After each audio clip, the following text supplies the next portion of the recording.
Hello everyone and welcome to another News Coolum video and another plug side chat.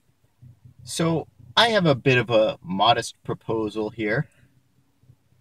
Why don't we just throw all the Priuses down oil wells?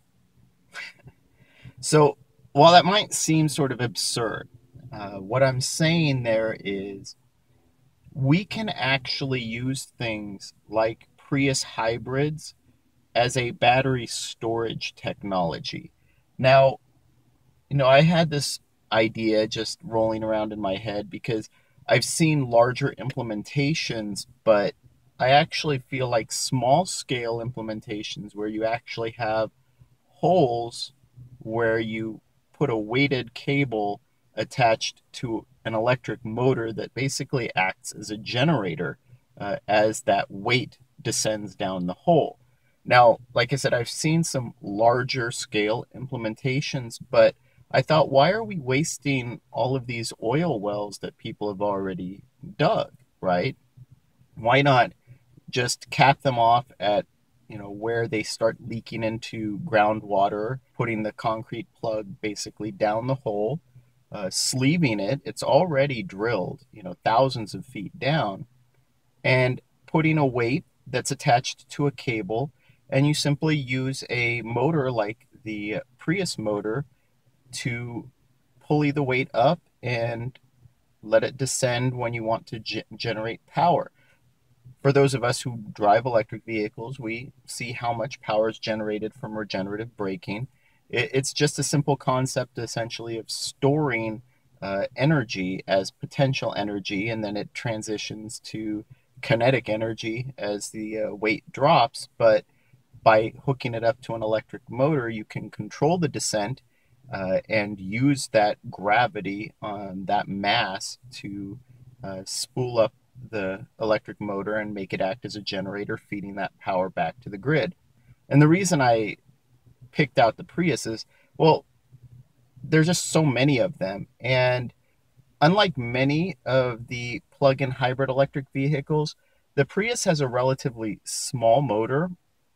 And if you were to try to convert it to a pure electric, it just wouldn't work.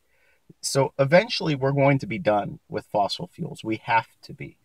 And so it leaves a question of what to do with these hundreds of thousands of Priuses that are rolling around. And what do we do with all of these thousands and thousands of oil wells that have already been dug? Now, you can cap them and cover them and, you know, blow in the sides, but you basically put a lot of work into making this oil well in the first place for all the damage that it's done to our environment and our atmosphere. Well, we might as well get something out of it now. And then the other thing is, I thought initially maybe we should use something like tungsten or whatever, some super dense metal. But really, this is the same issue that we're seeing with all of these gasoline powered cars as it is. We have more than 250 million internal combustion vehicles rolling around the roads of just the United States alone right now. So, why invest in all this heavy metal when you can just rip out the heavy guts, the engine blocks, the steel frames of these old gasoline powered clunkers and just melt them down into super heavy steel rods that you can drop down oil wells attached to a Prius drivetrain. Anyway, I mean, it's not going to be a huge amount of energy, but battery storage is battery storage, right? If you have 3 kilowatt hours of energy stored here and 4 kilowatt hours of energy stored there, you do that a few thousand times or possibly a few 100,000 times. That's a lot of energy storage that's pretty much distributed all over the United States wherever oil wells have been drilled. So anyway, it's just a sort of a funny thought, but I think we do need to start considering some of these alternative energy storage methods, especially with things like renewable energy becoming so cheap and so effective that when they're producing at peak like solar or wind, we want a place to put that energy. And some of it could be battery backup systems, some of it could be electric vehicles with vehicle to grid technology.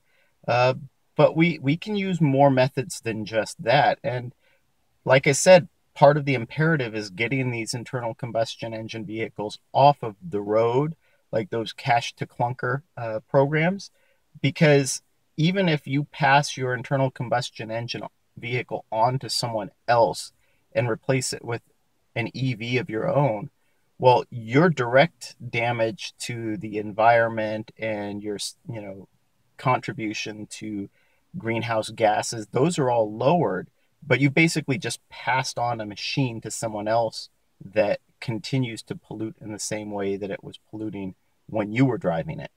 So at some point, we have to stop passing the buck. And like I said, that's what's so great about things like those cash for clunkers programs, where the requirement is that vehicle that gets turned in is now scrapped. It's no longer able to be registered. That's an important thing because you can't replace 250 million internal combustion engine vehicles on the road without doing something with those vehicles, right? That's, whether you want to take the frames and the chassis and make artificial barrier reefs because the acidification of the ocean has basically wiped out the coral. Well, maybe we have to do that too. Uh, but there are options for scrapping these vehicles, getting them off the road, and replacing them with transportation that doesn't pollute in the same way, that doesn't emit the same amount of greenhouse gases, just nicer to drive anyway. So I'd love to hear what you think about this idea. I framed it somewhat as a joke, but there is some legitimate, reasons behind it. If you enjoyed this video, please like and subscribe. It really does help the channel. And thank you for watching.